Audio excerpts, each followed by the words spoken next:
Thank you Jesus. धन्यवाद पिता परमेश्वर। Hallelujah hallelujah hallelujah. धन्यवाद पिता परमेश्वर।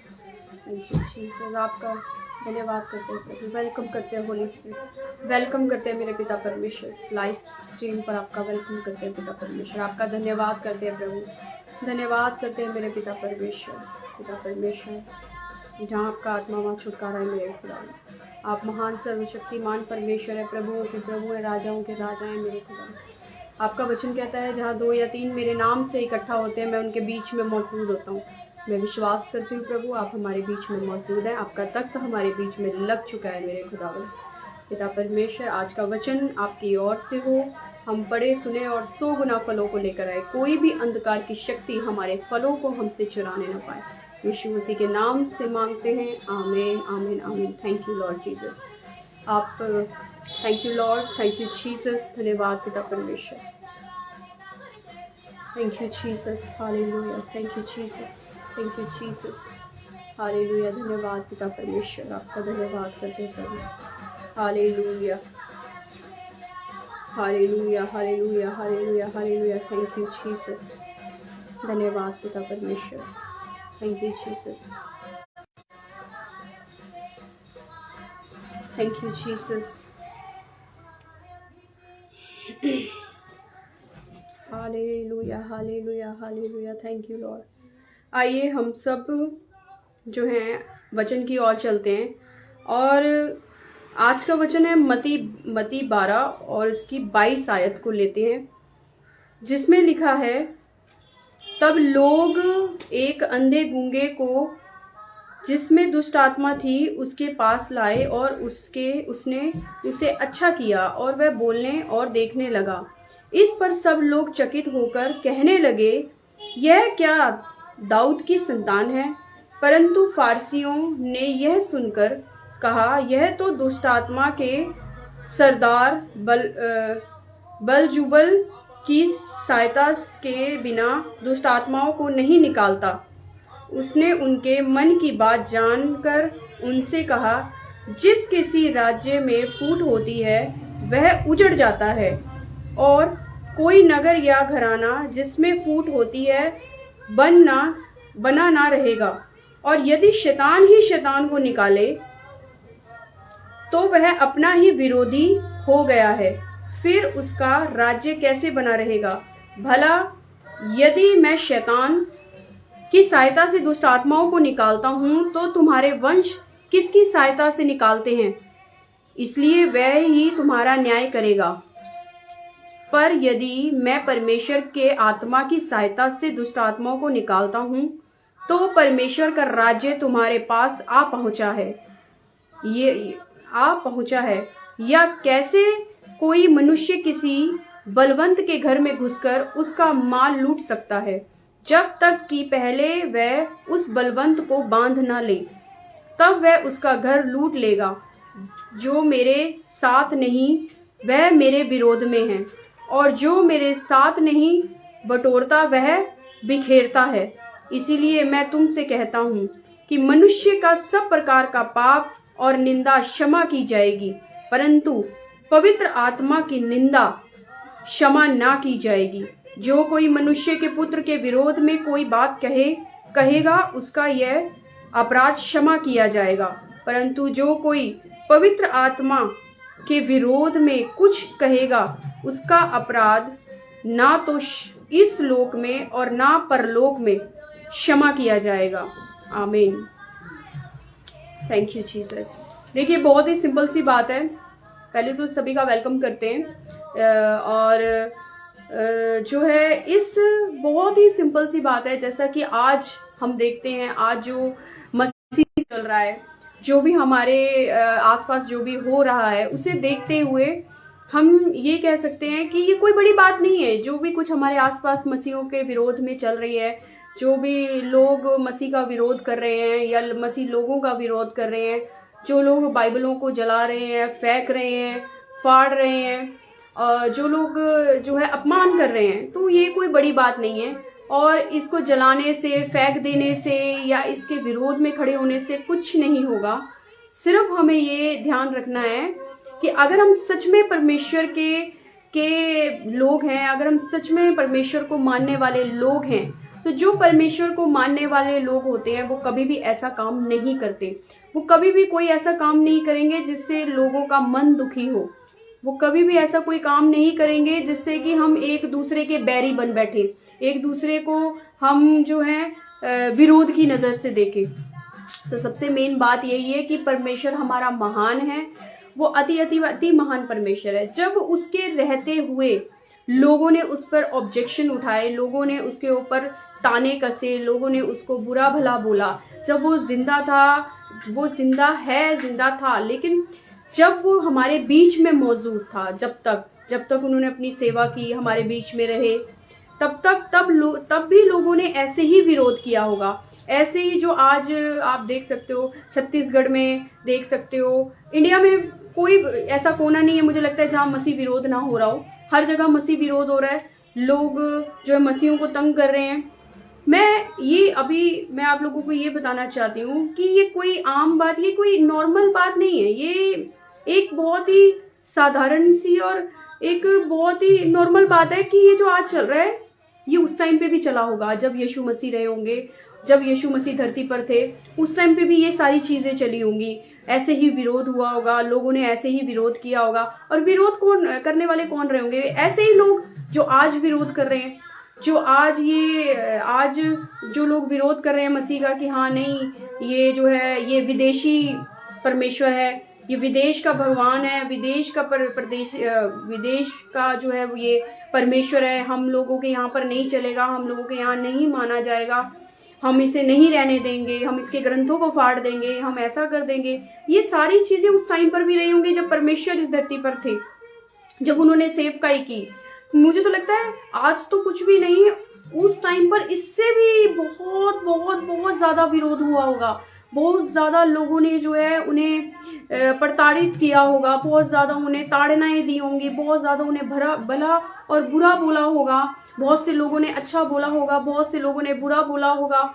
क्योंकि जैसे आज लोग हैं पे भी थे, उस टाइम पर भी ऐसा ही होता था, उस टाइम पर भी लोग ऐसे ही करते थे। तो कोई बड़ी बात नहीं है। तो जैसा कि अब इसमें हम पढ़ रहे हैं कि परमेश्वर ने दुष्ट आत्माओं को निकाला, लोगों की दुष्ट आत्माएं जो थी वो जो है यीशु मसीह को देखते ही चिल्लाने लगती थी, उनको देखकर चिल्लाती थी। तो जब वो अपनी एक डांट से जो है दुष्ट आत्मा को भगा दिया करते थे या दुष्ट आत्मा को निकाल दिया करते थे, तो लोगों को लगता था कि ये तो कोई वो है, मतलब ये तो नया उपदेश है कोई, ये तो कैसे हो रहा है, ये तो कभी हुआ ही नहीं कि किसी ने दुष्ट आत्मा को इस तरीके से निकाला हो, या दुष्ट आत्माएं किसी की बात मानती हो और वो निकल जाती हो। क्योंकि उस टाइम पे तो क्या होता था, जादू टोना होता था, ये चीज इधर रख दो, ये जैसे कि आज भी आप देख सकते हैं कि जादू टोना होता है, इधर रख दो, उधर रखवा दो, अपने शरीर के अपनी दुष्ट आत्माएं निकाल के किसी चीज में कुछ भी जादू टोना करके वो चुराहे पे रख देते थे। ऐसे मतलब उस टाइम पे ऐसा कभी नहीं हुआ यीशु मसीह के आने से पहले, क्योंकि किसी ने जिस तरीके से यीशु मसीह जो है दुष्ट आत्माओं को डांट कर निकाला करते थे, दुष्ट आत्माओं को बोलने भी नहीं दिया करते थे, और एक ही आवाज में दुष्ट आत्मा जो है यीशु मसीह की एक ही बोलने से दुष्ट आत्मा निकल जाया करती थी लोगों में से। तो उनसे पहले कभी ऐसा नहीं हुआ था। लोग अचंभित थे ये सारी चीजें देख के, अंधों को आंखें मिलती थी, लंगड़े चलते थे, कोढ़ी पाकशाक किए जाते थे। ये सारी चीजें यीशु मसीह के आने से पहले कभी हुई ही नहीं।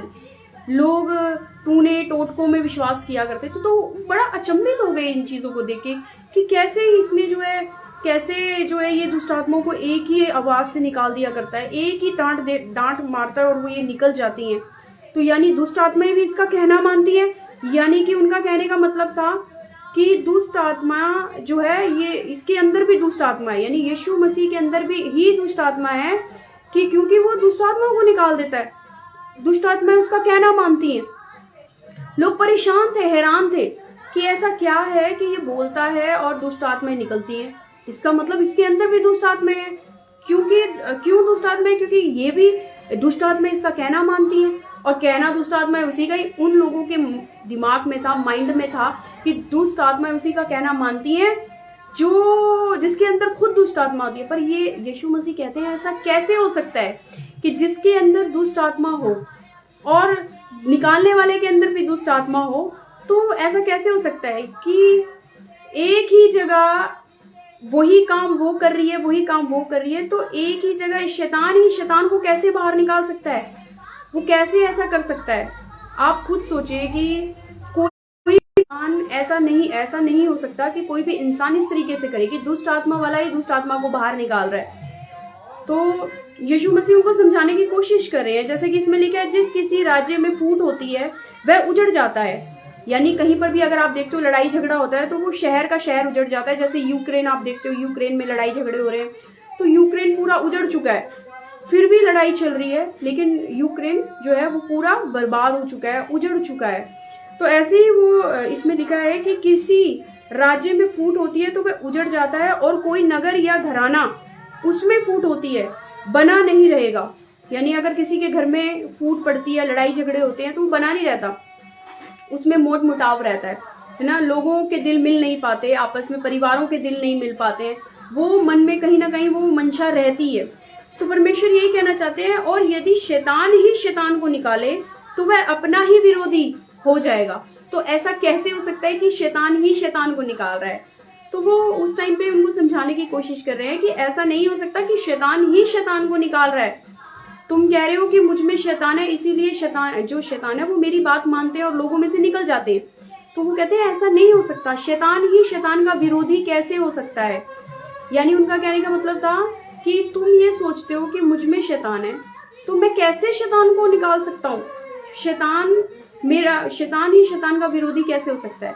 मैं तो कहूंगा ना, जाओ और सेना लेकर जाओ उसके बीच में, और बैठो उसके बीच में, ना कि मैं ही उसको डांट कर बाहर निकालूंगा। तो ऐसे ही है। और आगे लिखा है, फिर उसका राज्य कैसे बना रहेगा? भला यदि मैं शैतान की सहायता से दुष्ट आत्माओं को निकालता हूँ, तो तुम्हारे वंश किसकी सहायता से निकालते थे? मतलब वो कहना चाह रहे हैं, अगर मैं शैतान की सहायता से दुष्ट आत्माओं को निकालता हूँ, तो जो तुम्हारे वंश थे, जो तुम्हारे वंशज थे, वो तुम में से दुष्ट आत्माओं को कैसे निकालते थे? क्या तुम ये समझते हो कि उनके अंदर भी दुष्ट आत्माएं थी? क्या वो भी शैतान से घिरे हुए थे? तभी जो शैतान था वो उनकी बातों को मानता होगा, तभी वो टूने टोटके जो आप लोग करते थे, जो दादा परदादा हमारे करते होंगे दुष्ट आत्माओं को निकालने के लिए, जो टूना टोटका करते होंगे उस टाइम पर, जो भी करते थे, तो क्या वो भी दुष्ट आत्मा की वजह से थे? उनके अंदर भी दुष्ट आत्माएं थी, उसी की मदद से वो निकाल पाते थे दुष्ट आत्मा को। तो देखो, परमेश्वर उन्हें समझाने की कोशिश कर रहे हैं कि ऐसा नहीं होता कि शैतान ही शैतान को अपने गढ़ से अलग करे। वो तो कहेगा और बस जाओ जाकर और उसका नुकसान करो। तो आगे बढ़ते हैं, इसीलिए वह ही तुम्हारा न्याय करेगा। पर यदि मैं परमेश्वर की आत्मा की सहायता से दुष्ट आत्माओं को निकालता हूं, तो परमेश्वर का राज्य तुम्हारे पास है। यानी कि वो कह रहे हैं कि अगर मैं परमेश्वर की सहायता से दुष्ट आत्माओं को निकालता हूं, और तो ये आप लोगों को ये जान लेना चाहिए कि परमेश्वर का राज्य निकट है। परमेश्वर का राज्य कैसे निकट है, वो इसी चीज को इसमें बताने की कोशिश कर रहे हैं। क्योंकि जब यूहन्ना क्यों आया था इस धरती पे? क्यों पहले परमेश्वर से पहले यूहन्ना को भेजा गया था? कि उसको बोला गया था, उसको आज्ञा थी कि जाकर परमेश्वर के बारे में पहले प्रचार करो। यूहन्ना ने क्या किया था? यूहन्ना ने परमेश्वर के पुत्र के आने से पहले प्रचार किया था कि जो है इस धरती पर वो आने वाला है जो मुझसे भी बड़ा है। मतलब जो काम मैं करता हूँ वो मुझसे भी बड़े बड़े काम करता है। मैं तो उसके जूते के फीते खोलने लायक भी नहीं हूँ या बांधने के लायक नहीं हूँ। तो उसने क्या किया था? उसने लोगों को बैप्टिज्म दिया था, लोगों को बपतिस्मा दिया था, जिससे लोग जो अपनी बुराइयों से जो है मन फिराएं। और जब यीशु मसीह आए तो वो जो है यीशु मसीह पे विश्वास करे कि यही वो मसीह है, यही वो परमेश्वर का पुत्र है जो हमारे उद्धार के लिए इस धरती पर आया। इसीलिए यूहन्ना को भेजा गया। इसीलिए अब तक जितने भी अभिषिक्त जन आए इस धरती पर, उनका कार्य यही था कि लोगों को परमेश्वर के बारे में बताना, लोगों को परमेश्वर की जो परमेश्वर जो उनसे बातें करना चाहता था, उन चीज़ों के बारे में बताना, वो था अभिषिक्त जनों का काम। इसीलिए परमेश्वर ने अपने अपने बड़े बड़े अभिषिक्त जो है खड़े किए, बड़े बड़े अभिषिक्तों को खड़ा किया, ताकि लोगों को परमेश्वर की बातों को बता सके, परमेश्वर की योजनाओं के बारे में बता सके। जैसे मूसा हुआ, जैसे आपका एलिया हुआ, जिससे आप जो ये शाया हुआ, भविष्यद्वक्ता यशाया हुआ, ये सारे अभिषिक्त जन थे।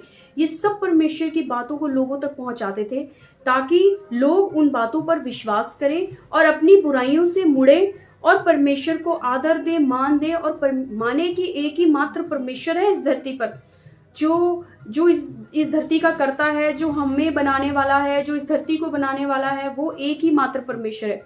तो जो ये सारे लोग थे, जो ये सारे अभिषिक्त जन थे, उनका कार्य था ये करना। तो ऐसे ही जो है यीशु मसीह उनको समझाने की कोशिश कर रहे हैं कि भाई एक शैतान ही शैतान को जो है निकाल नहीं सकता उसके गढ़ से, बल्कि जो अगर मैं परमेश्वर की ओर से दुष्ट आत्माओं को निकालता हूं, तो इसका मतलब ये है कि परमेश्वर का राज्य निकट आ चुका है। आप लोगों को समझ जाना चाहिए। यानी आज जो कार्य हम लोग कर रहे हैं, जो दास दासियां जो भी ये कार्य कर रही हैं परमेश्वर के लोग जो कार्य कर रहे हैं, वो इस बात का संकेत है कि प्रभु परमेश्वर का राज्य निकट है। परमेश्वर बहुत बहुत बहुत जल्द आने वाले हैं। इसीलिए परमेश्वर के कार्य बहुत ही तेजी से बढ़ रहे हैं, परमेश्वर के काम बहुत ही तेजी से हो रहे हैं। इसमें अगर कोई विरोध करता है, विरोधी है, तो इसमें कोई बड़ी बात नहीं है,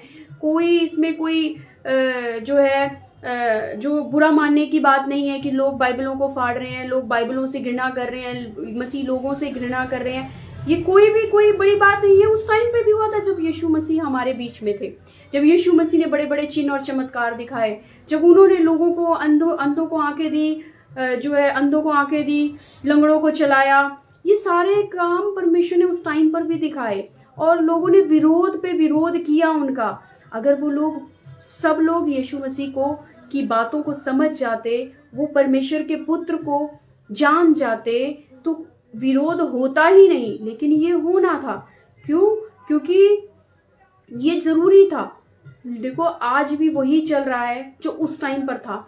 तो हमें बिल्कुल भी ये चीज, हमें अगर लोग ये सोचते हैं कि किसी दूसरे को प्रताड़ित करके या किसी दूसरे को के दिल को ठेस पहुंचाकर या किसी दूसरे को बुरा भला कह के अपने धर्म को स्थापित कर सकते हैं, तो उनकी गलतफहमी है ये।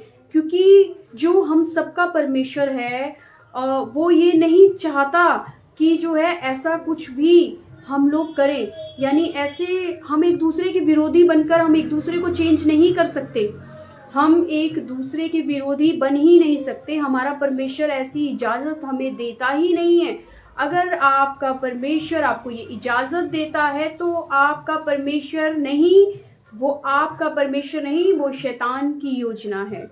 शैतान ऐसा चाहता है कि आप लोग एक दूसरे के विरोधी बन जाएं, आप लोग एक दूसरे का साथ ना दें, आप लोग एक दूसरे के विरोध में चलें, आप लोग एक दूसरे से लड़ाई झगड़ा करें, आप लोगों के बच्चे जो हैं आप लोगों से अलग हो जाएं। ये सब परमेश्वर की ओर से नहीं है। परमेश्वर क्या चाहते हैं? परमेश्वर यही चाहते हैं कि ज्यादा से ज्यादा लोगों के कानों में सच्चे परमेश्वर का वचन पहुंचे, ताकि वो अपने बंधनों से आजाद हो सके, अपनी बीमारियों से, अपनी लाचारियों से आजाद हो सके। क्योंकि परमेश्वर का राज्य निकट है, पर अंत का समय चल रहा है, अंत का समय है। परमेश्वर कभी भी आ सकते हैं, परमेश्वर कभी भी आ सकते हैं। तो वो चाहते हैं, वो क्यों देर कर रहे हैं? लोग कहते हैं इतना टाइम हो गया, कब से साल हो गए, अभी तक अभी तक परमेश्वर आए ही नहीं। ये सब झूठ है। मैं कहती हूँ आप खुशकिस्मत हो कि परमेश्वर लेट हो गए हैं, ताकि ऐसा कोई इस धरती पर इंसान ना बचे जिसके कानों में परमेश्वर के वचन न जाएं। परमेश्वर अपने आप लेट कर रहे हैं। वो इसलिए लेट कर रहे हैं कि कोई भी जन ऐसा ना बचे जिसके कानों में परमेश्वर के वचन ना पहुंच सके। कोई भी ऐसा जन ना हो जो परमेश्वर को ना जान सके। वो देखो, परमेश्वर के लोगों का काम है प्रचार करना। उनका काम है कि परमेश्वर ने उनको आज्ञा दी है कि जाओ, मेरा प्रचार, मेरा सुसमाचार लोगों को दो, लोगों को बताओ कि मैं तुमसे क्या चाहता हूँ, मेरी क्या मर्जी है, मेरी क्या इच्छा है, मैं कैसे उनको ब्लेस करूँगा, मैं कैसे उनको अच्छी रास्ते पर चलाऊँगा, मैं कैसे उनके बच्चों को ब्लेस करूँगा। ये सारी चीज़ें परमेश्वर आप लोगों तक पहुँचाना चाहता है। जो लोग परमेश्वर को नहीं जानते, जो लोग परमेश्वर के राज्य को नहीं जानते, जो लोग नहीं जानते कि उन्हें क्या करना है, कैसे चलना है, कैसे अपनी मुसीबतों से, अपने हालातों से बाहर निकलना है। क्योंकि बहुत से जन हैं, बहुत लोग हैं इस धरती पर जो बहुत दुखी हैं, बहुत परेशान हैं अपने हालातों से, अपनी बीमारियों से, अपनी लाचारियों से। जिनके पास पैसा है उनके पास शांति नहीं है, जिनके पास पैसा नहीं है वो बेचारे दुखी हैं। किसी के कोई माँ बाप दुखी है, कोई बच्चा दुखी है, मतलब हर एक को कोई ना कोई प्रॉब्लम है। और ये सारी प्रॉब्लम जो है वो एक ही है, हमारा मात्र परमेश्वर, जो हमें इन चीज़ों से आज़ाद कर सकता है, जो हमारा उद्धार कर सकता है, जो हमारा उद्धार करता है। क्योंकि देखो परमेश्वर ने यहोवा परमेश्वर ने भी जब यीशु मसीह को भेजा तो उन्होंने, जब उनका बैप्टिज्म हो रहा था, जब यूहन्ना उनका बैप्टिज्म कर रहा था, जब उन्होंने आज्ञा दी कि आप जो है मुझे बैप्टिज्म दो क्योंकि ये होना ज़रूरी है, तो उस टाइम पे आकाश खुला, आकाश से परमेश्वर की आवाज़ आई कि सब पृथ्वी के लोग इसकी सुनो, ये मेरा प्रिय पुत्र है। तो उन्होंने सिर्फ मसीह लोगों को नहीं बोला था, और उधर सिर्फ मसीह लोग ही नहीं थे, बहुत से लोग थे जो पानी भरने भी आए होंगे उस नदी पे, या बहुत से ऐसी काम कर रहे होंगे उस नदी के आसपास। बहुत से लोग होंगे जिन्होंने इस बात को सुना होगा, बहुत से लोग रहे होंगे जिन्होंने आगे जाके इस बात को बोला होगा कि हाँ ऐसे ऐसे ये जो है ये परमेश्वर का पुत्र है। इस परमेश्वर का आकाश खुल गया और परमेश्वर ने खुद बोला कि ये मेरा प्रिय पुत्र है, जगत के लोग, सारे लोग इसकी सुनो। तो तभी तो परमेश्वर ने कहा कि जो मुझ पर विश्वास अनंत जीवन पाएगा। तो जाहिर सी बात है कि परमेश्वर की आज्ञा है कि हम उसकी सुने, क्योंकि इस जगत में ऐसा कोई नहीं जिसने पाप ना किया हो, जो पापी ना हो, चाहे वो बोलने के जरिए हो, चाहे वो सुनने के जरिए हो, देखने के जरिए हो, जैसे भी हो, हर एक इंसान पापी है, हर एक इंसान ने पाप किया है। और जो हमारा यीशु मसीह है, हम सबका परमेश्वर है, हम सबका परमेश्वर है। वो इस धरती पर, इस जगत में जितने लोग हैं, हम सबका परमेश्वर है। तो उसने वो हमारे लिए क्यों आया?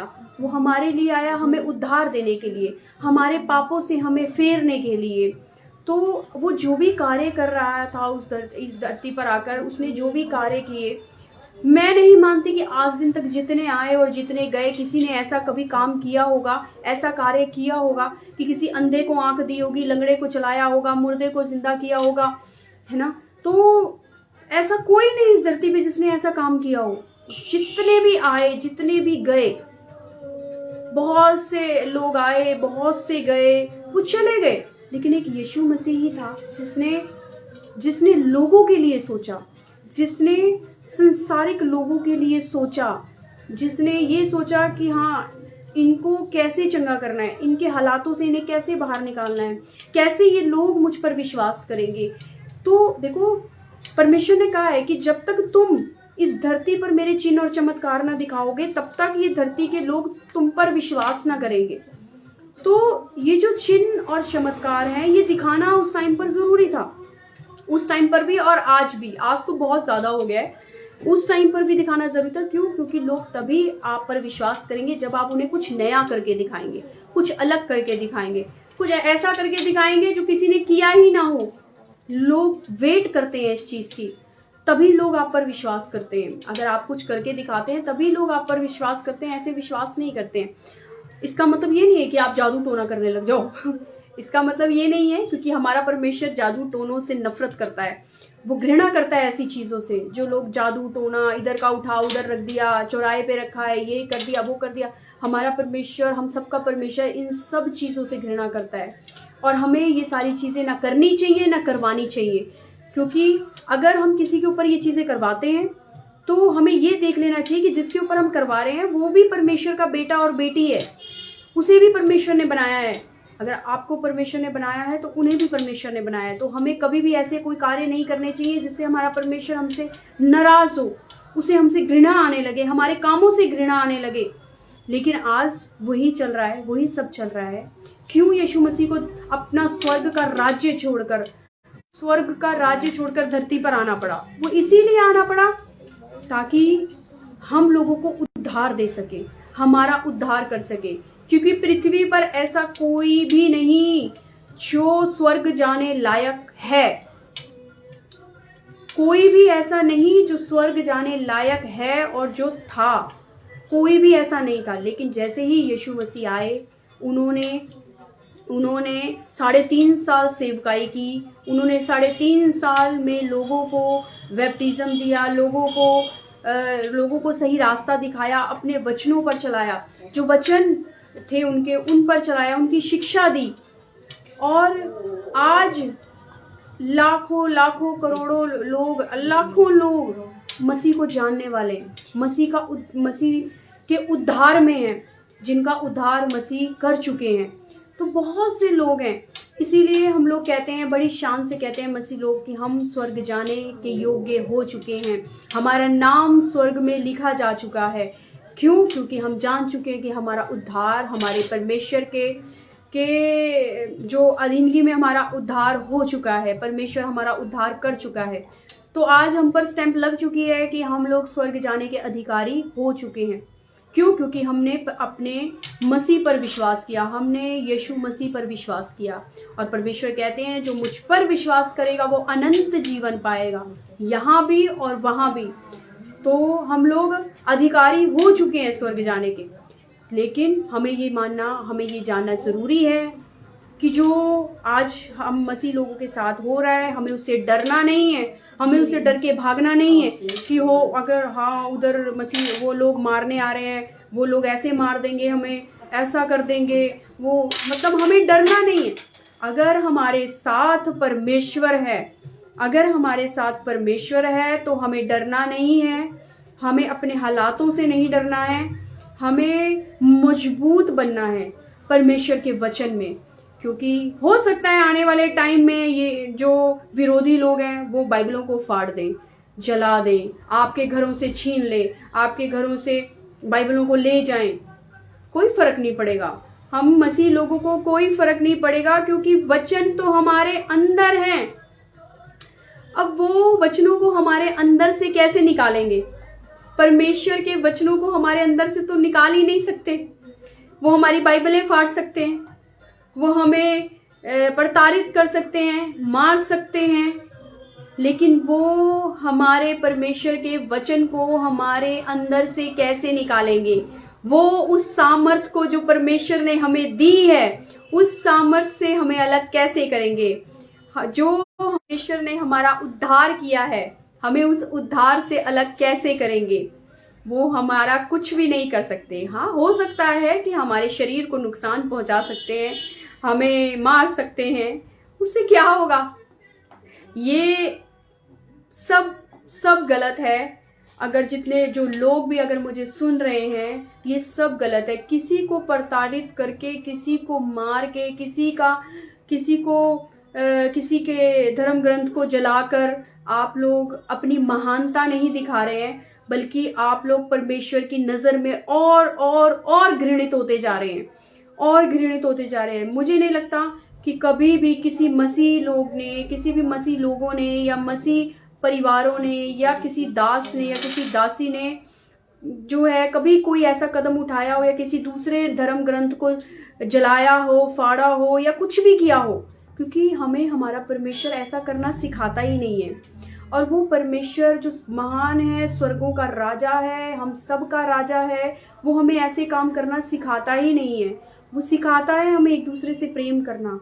जो परमेश्वर हमें ये सिखाता है कि अपने दुश्मनों से भी प्रेम करो, वो कैसे हमें सिखा सकता है कि किसी दूसरे का बुरा करो, किसी दूसरे को मारो, किसी को काटो, किसी को गाली दो, किसी को बुरा बोलो? वो कभी ऐसा नहीं कर सकता। क्यों? देखो, परमेश्वर एक है, और वही हम सबका परमेश्वर है, जिसने ये धरती बनाई, आकाश बनाया, हम सबको बनाया, वो एक ही है। और वो कभी इन चीज़ों के लिए हमें बढ़ावा नहीं देगा कि हम लोग जो है ये सारे काम करें।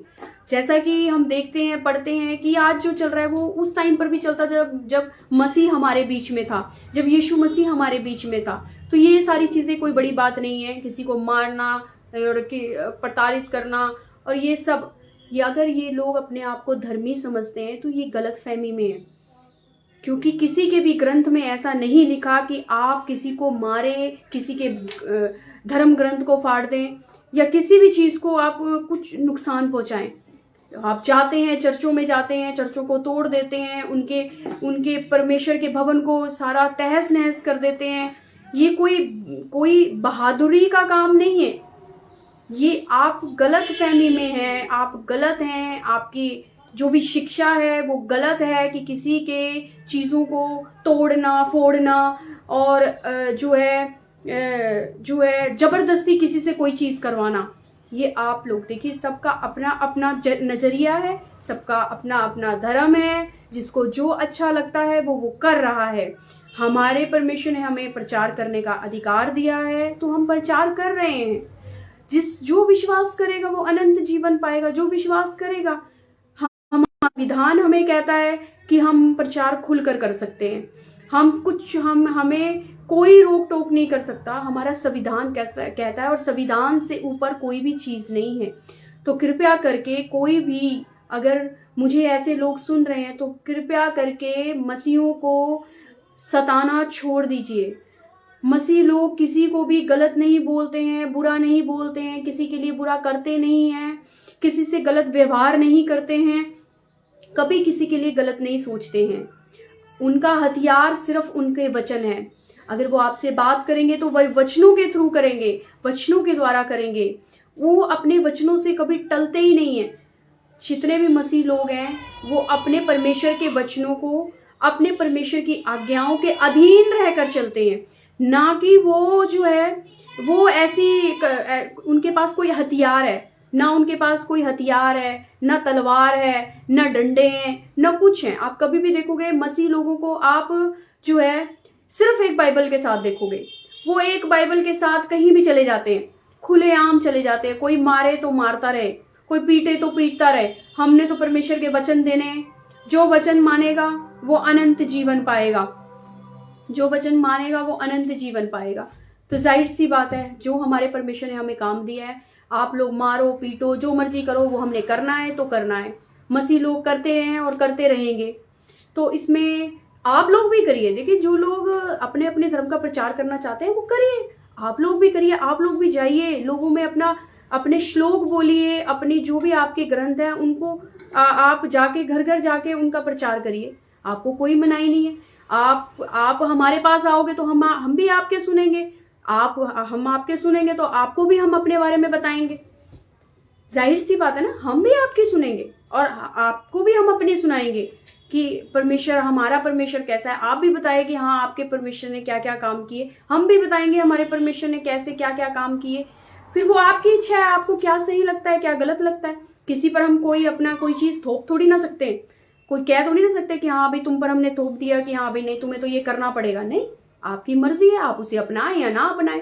देश, ये जो हमारा संविधान है हमें इजाजत देता है कि हम कुछ भी कर सकते हैं, हम किसी को भी अपना सकते हैं।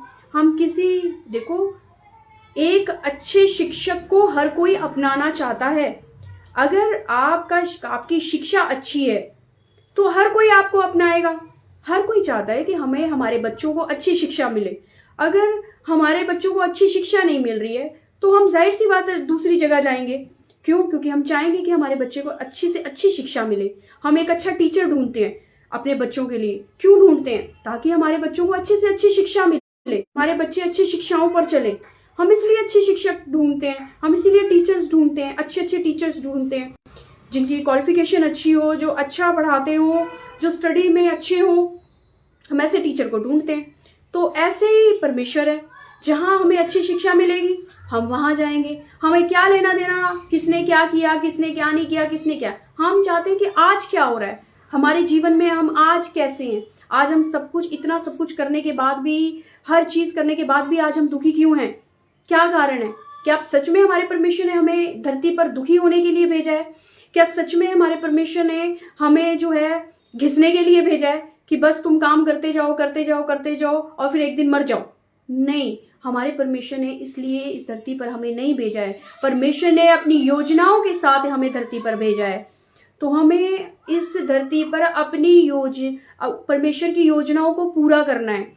हम क्यों ग्रंथ पढ़ते हैं? हम ग्रंथ पढ़ते हैं ताकि हमें पता चले कि हमारा परमेश्वर हमसे क्या चाहता है, किस लिए उसने इस धरती पर हमें पैदा किया, किस लिए उसने हमें इस धरती पर भेजा, हमें हमारे परमेश्वर ने किस काम के लिए भेजा। क्या सिर्फ हाँ शादी हो गई, बच्चे हो गए और अब बूढ़े हो गए, अब मर रहे हैं, बस इसी काम के लिए भेजा? नहीं, परमेश्वर के कामों को समझिए, परमेश्वर की योजनाओं को समझिए। जिस दिन हम परमेश्वर की योजनाओं को समझ गए, उस दिन परमेश्वर हमारे जीवन में कार्य करेंगे। उस दिन परमेश्वर हमें उस मुकाम तक पहुंचा देंगे जहां तक हम सोच भी नहीं सकते। हम कभी सोच भी नहीं सकते कि हम उस मुकाम तक पहुंच सकते हैं। हमने कभी अपनी लाइफ में नहीं सोचा होगा कि हम उस जगह तक पहुंच सकते हैं। लेकिन हमारा परमेश्वर जो सामर्थी है, जो सब कुछ करने की सामर्थ रखता है, अगर हम उसकी अधीनगी में चलते हैं, उसके रास्तों पर चलते हैं, तो वो सब कुछ करने की सामर्थ रखता है। ये बात हमें जितनी जल्दी हो सके उतनी जल्दी समझ लेनी चाहिए। सही शिक्षा ही हमें आगे बढ़ा सकती है, वरना हम वहीं के वहीं रह जाएंगे। वैसे ही आए हैं वैसे ही चले जाएंगे।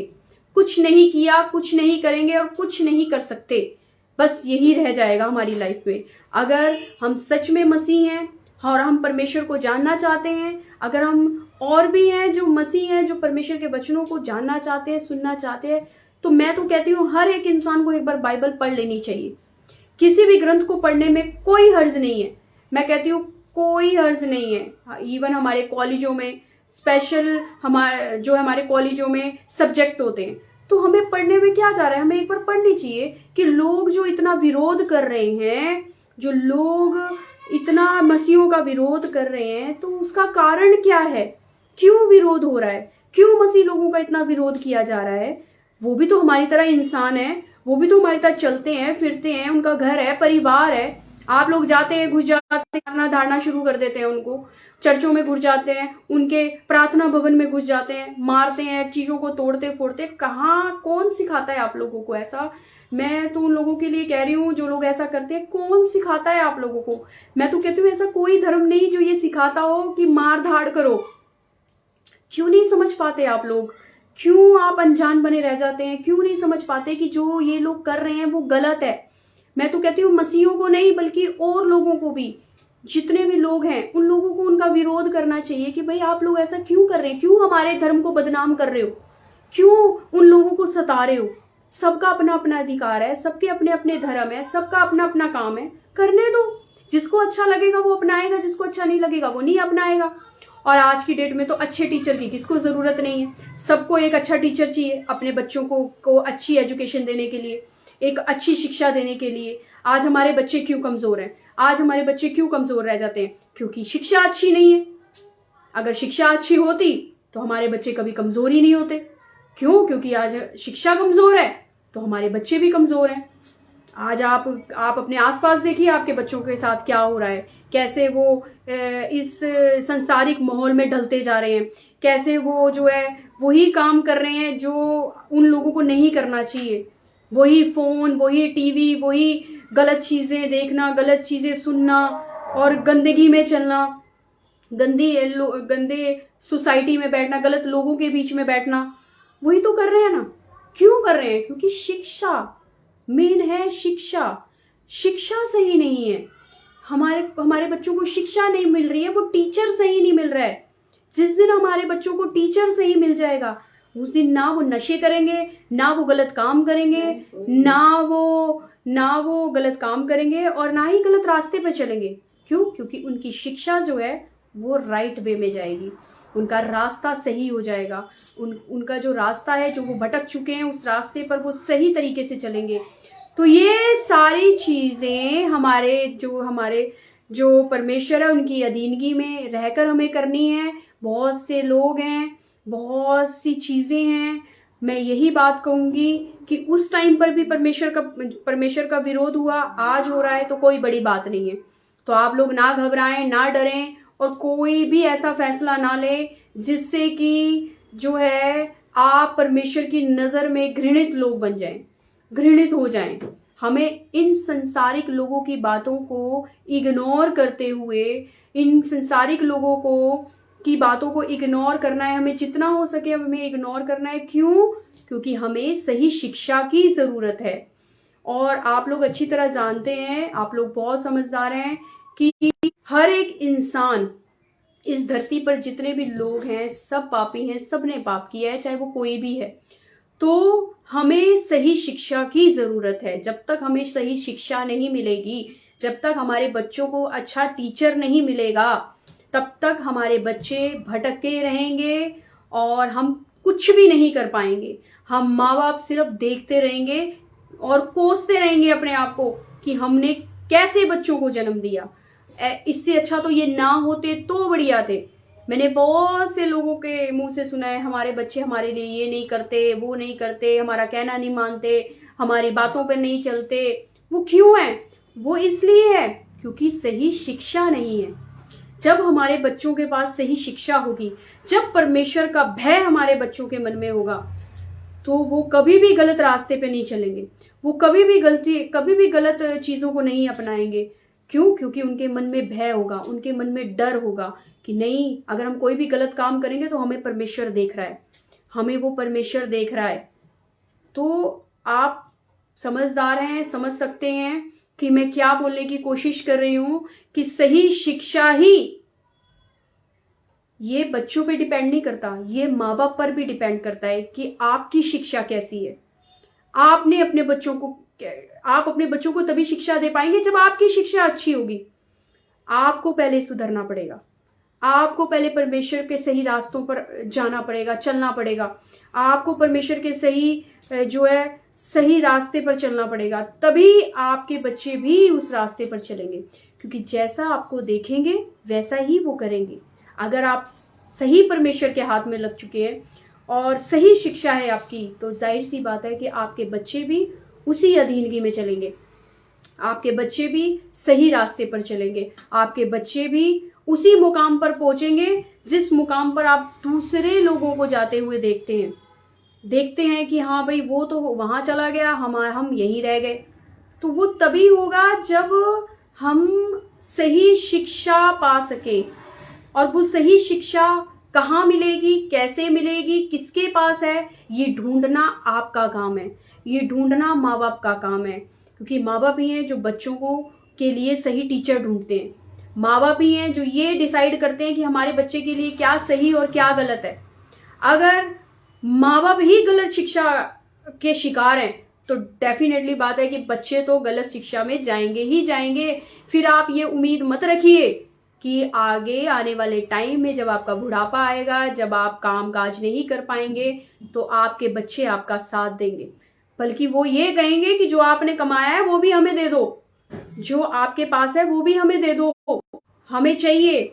लेकिन अगर आपके बच्चे सही शिक्षा पाए होंगे तो आपसे कभी नहीं कहेंगे कि जो आपके पास है वो हमें दे दो।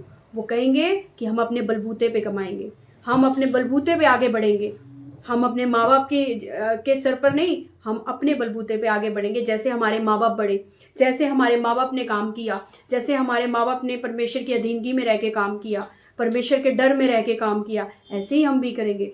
तो जैसा बच्चा आपको देखेगा वैसा ही वो करेगा। अब जैसा कि यहाँ पे जो है यीशु मसीह ये सारी चीजें क्यों कर रहे थे? वो इसीलिए कर रहे थे कि तुम भी देखकर मुझे वैसा करो, तुम भी देखो, मुझे देखो मैं क्या कर रहा हूं।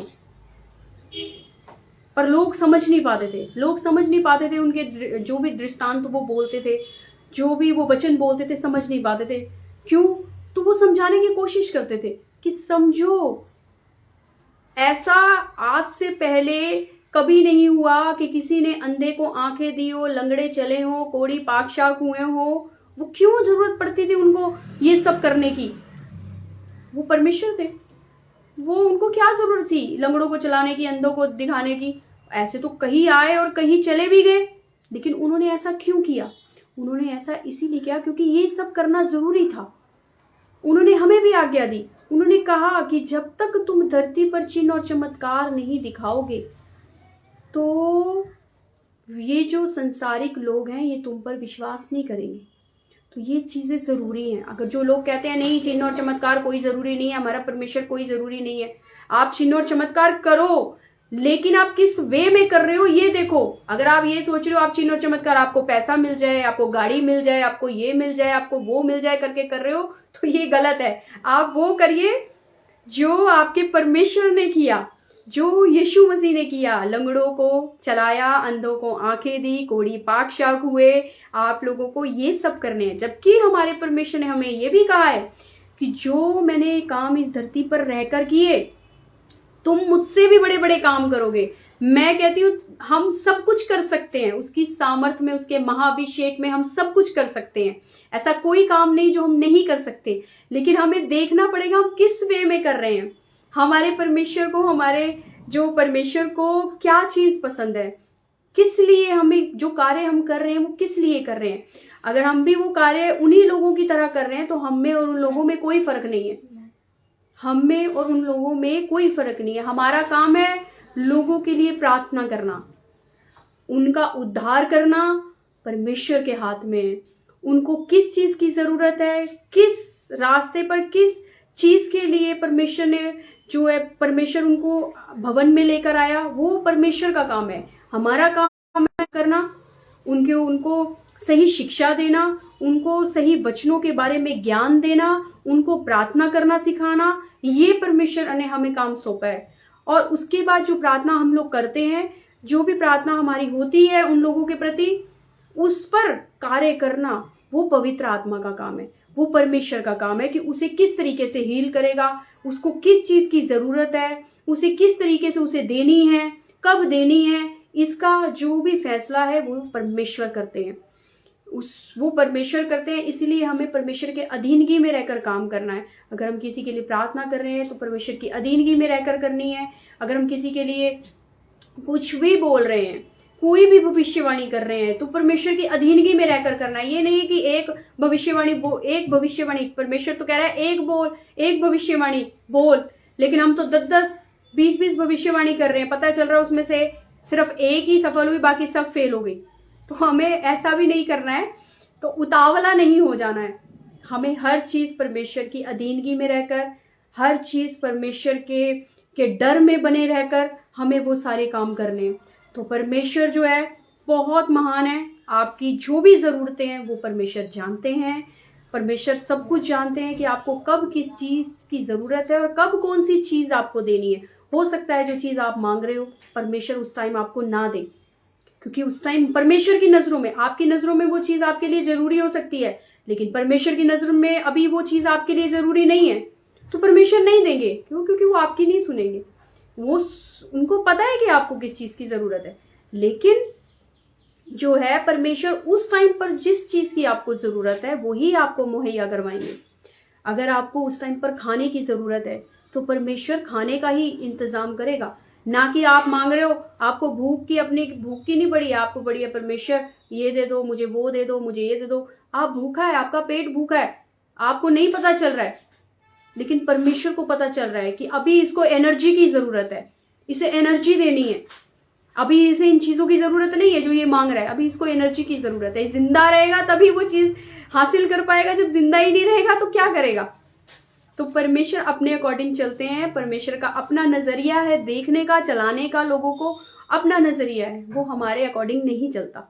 तो कभी भी ऐसा ना सोचें कि अगर परमेश्वर के आगे आप प्रार्थना करें, जो भी आपके विषय है आप उसके लिए प्रार्थना करें, लेकिन जो उस टाइम पर चल रहा है उस चीज को देखते हुए आप लोग ये ना सोचें कि परमेश्वर आपकी नहीं सुन रहा है।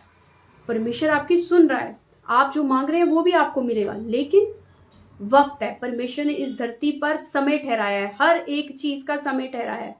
आपका जो फर्ज है आप वो कीजिए। परमेश्वर ने आपको बोला है दूसरों को करो, तो आपने दूसरों के लिए प्रार्थना करनी है, आपने अपने अगुवे के लिए प्रार्थना करनी है, आपने उनके परिवारों के लिए प्रार्थना करनी है, जो लोग दुखी हैं उनके लिए प्रार्थना करनी है, जो लोग आपके पास दुखी आए हैं उनके लिए प्रार्थना करनी है। आपने निरंतर एक दूसरे के लिए प्रार्थना करनी है, आपका ये काम है। परमेश्वर ने ये काम हमारे लिए ठहराया है कि आप निरंतर एक दूसरे के लिए प्रार्थना में बने रहें। अब आपकी क्या जरूरत है वो जानता है। वो अगर आप एक दूसरे के लिए प्रार्थना करेंगे तो आपकी सुनी जाएगी, लेकिन अगर आप अपने अपने लिए करेंगे तो वो तो संसारिक लोग ऑलरेडी करते ही हैं। वो तो अपने लिए तो आप लोगों को पता है कि सब करते हैं, लेकिन हमें क्या करना है, हमें एक दूसरे के लिए प्रार्थना करनी है, हमें एक दूसरे का साथ देना है, एक दूसरे की मजबूरियों को समझना है। हमारा काम है ये, हमारे परमेश्वर ने हमें आज्ञा दी है, हमें उस आज्ञा का पालन करना है। तो जैसा कि यीशु मसीह करते थे, यीशु मसीह जिसको जो जरूरत होती थी, जैसे 38 साल के रोगी को चंगा करा, 4 दिन के मरे हुए लाजर को जिंदा किया, और यायर की बेटी को जिंदा किया, और 12 साल की रोगन को चंगा किया। ये क्या था? ये क्या, जब ये चिन्ह और चमत्कार हुए होंगे तो क्या वो अकेले में हुए होंगे? क्या वो अकेले थे? 38 साल का रोगी जो था वो क्या अकेला पड़ा था वहां पर? कितने हजारों लोग होंगे उस तालाब के पास, कितने ही हजारों लोग। जब वो 38 साल का रोगी जब उठकर खड़ा हुआ होगा, जब वो भागा होगा, दौड़ा होगा, और जब उसने परमेश्वर की महिमा की होगी, तो कितने हजार लोगों ने उसे देखा होगा जो 38 साल से उसे वहां पड़े पड़े देख रहे होंगे। तो कितनों ने परमेश्वर पर विश्वास किया होगा। तो ये जो चिन्ह और चमत्कार है, ये विश्वास दिलाने के लिए है कि परमेश्वर हमारे साथ है।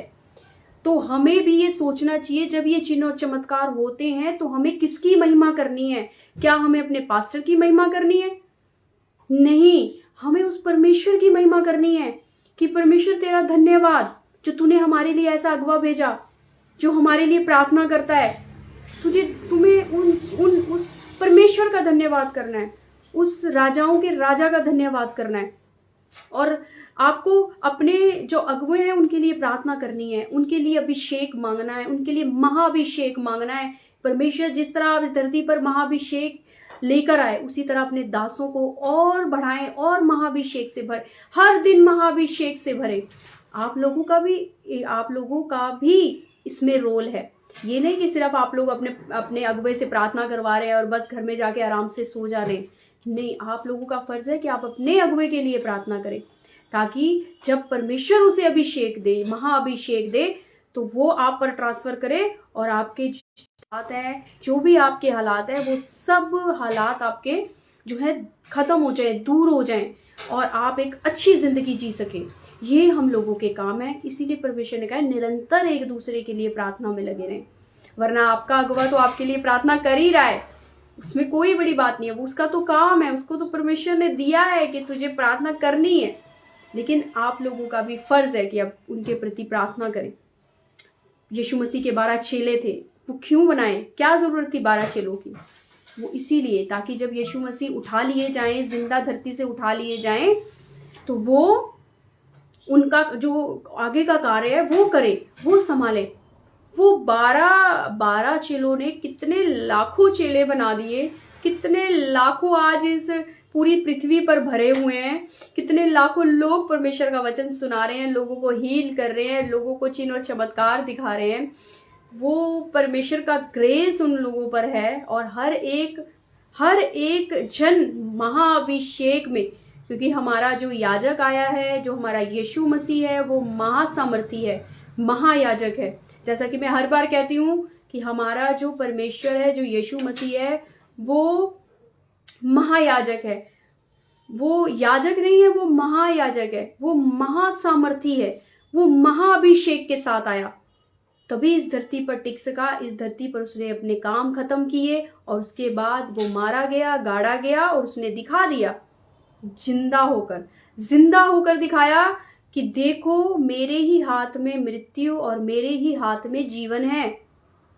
तो देखिए, वही एकमात्र परमेश्वर है जो इस धरती पर आया, जिसने जो मारा भी गया, गाड़ा भी गया, और तीसरे दिन मुर्दों में से जी उठा। तो आज दिन तक ऐसा कोई नहीं आया इस पूरी पृथ्वी पर जो मारा गया हो और फिर जिंदा हो गया हो। ऐसा कोई नहीं आया, चाहे जितने भी बड़े से बड़े महारथी क्यों ना हो, वो भी ऐसा कोई काम नहीं कर पाए। तो ये उनका होने का प्रूफ है, ये उनका एक परमेश्वर होने का प्रूफ है इस धरती पर, कि वो मारे गए, गाड़े गए, और तीसरे दिन मुर्दों में से जी उठे, ताकि लोग इस बात पर विश्वास करें कि वही एकमात्र परमेश्वर है, वही जीवित परमेश्वर हैं जो जीवित उठा लिए गए। तो इसीलिए उन्होंने जाते जाते कहा कि जो काम मैंने इस धरती पर रहकर किए तुम मुझसे भी बड़े बड़े काम करोगे। तो जाहिर सी बात है कि आज बहुत से प्रभु के दास, प्रभु की दासियां परमेश्वर के बड़े बड़े काम कर रही हैं, बड़े बड़े चिन्ह और चमत्कार हो रहे हैं, परमेश्वर के लंगड़े चल रहे हैं, अंधे देख रहे हैं, कोढ़ी पाक हो रहे हैं, इवन मुर्दे भी जिंदा हो रहे हैं। तो परमेश्वर का बहुत बहुत धन्यवाद हो, और परमेश्वर उन सब दास दासियों को बढ़ाए और उन सबको ब्लेस करे जो परमेश्वर के काम है। और मैं तो कहती हूँ हर एक इंसान को परमेश्वर का काम करना ही चाहिए। अपने लिए तो हर कोई करता है, लेकिन हमारा परमेश्वर चाहता है कि उसके लिए भी कोई करे, उसके लिए भी कोई आगे बढ़े, उसके कामों को भी कोई करे। जिस काम के लिए उसने हमें इस धरती पर भेजा है वो काम किए जाएं। अगर आप ऐसे ही बैठे हैं तो मत बैठिए, क्योंकि आपको परमेश्वर ने किसी योजना के साथ इस धरती पर भेजा है।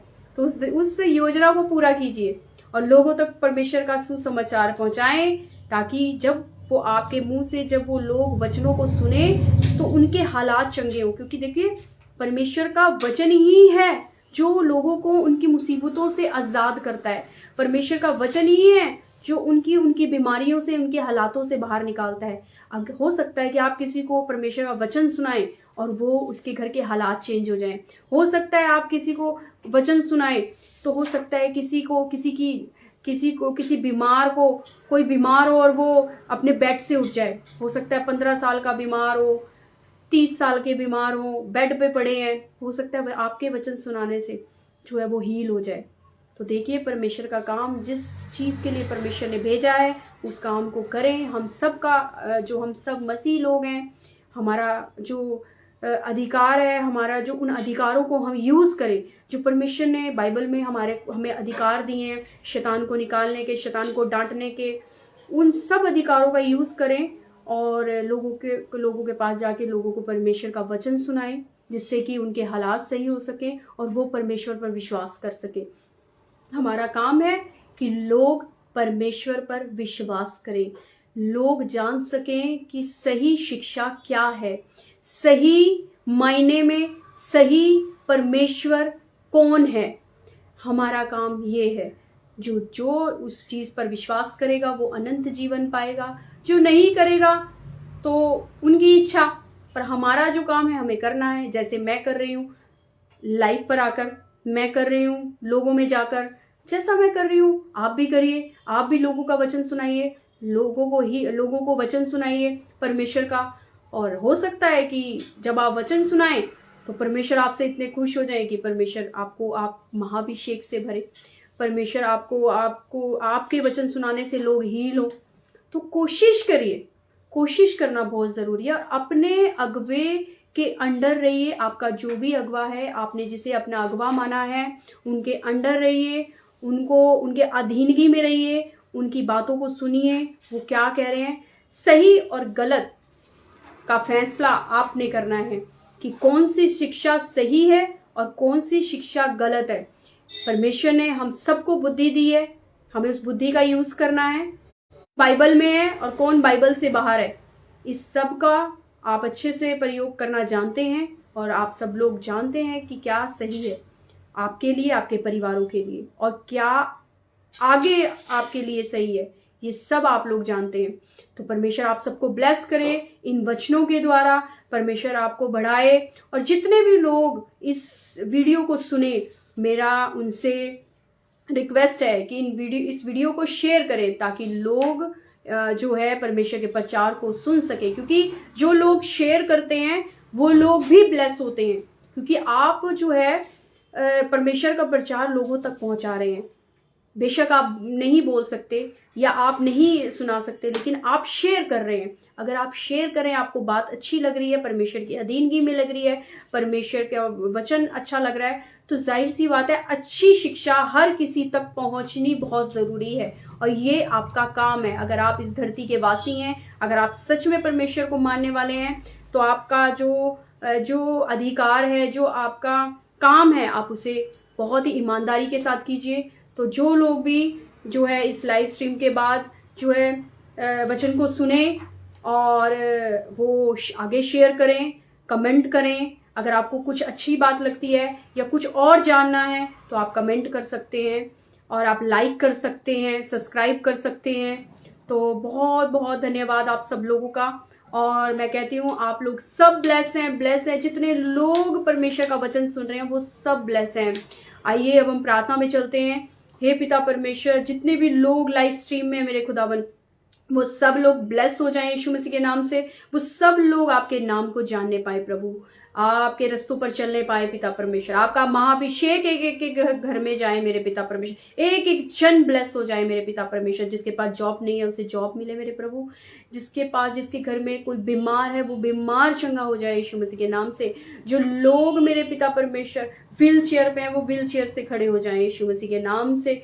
प्रभु आपका महाअभिषेक मैं इन सब के घरों में इम्पार्ट करती हूँ मेरे खुदावन। इन सब के घरों में रिलीज करती हूँ मेरे पिता परमेश्वर।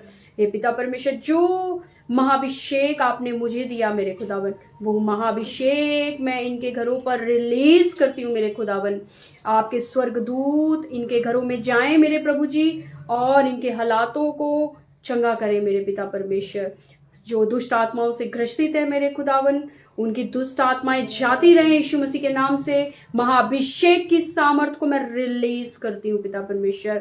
उनके घरों में, उनके परिवारों में, उनके बिजनेस में, उनके फाइनेंस में रिलीज रिलीज रिलीज करती हूँ मेरे खुदावन। जितने लोग इस मीटिंग को सुने प्रभु वो ब्लेस हो मेरे खुदावन, और अपनी गवाहियों के मेरे पिता परमेश्वर अपनी गवाहियों को दे मेरे प्रभु।